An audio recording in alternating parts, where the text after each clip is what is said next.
سود داسې ده چې ظاهره ګټه ده په حقیقت کې تاوان ده.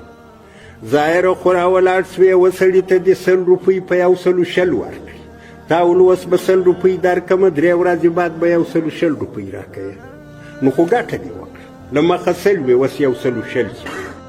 ظاهره ګټه ده، لیکن حقیقت کې مسله داسې راځي دا ستا له ماله الله برکت پورته کوي. اوس ته په پوهېږې نه، ته خو ما ګټلي دي، نو بس که مې دا لا ښه و چې سود مې وکړئ، که مې نه وای کړی اوس به مې روپۍ نه وي، مګر تاوان وشو.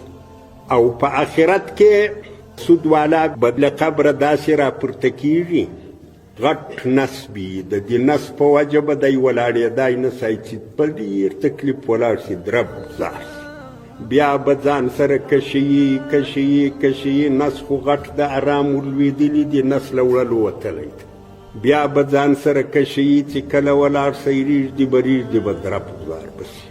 دا نو اوس تر کومه وخته چې د الله اراده وي دته به دا وي، نو ګټه خو نه وسوه، تاوان وشي.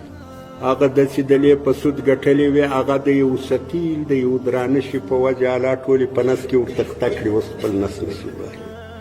نو دا سود ظاهره ګټه ده، په حقیقت کې د دنیا هم تاوان ده، د آخرت هم.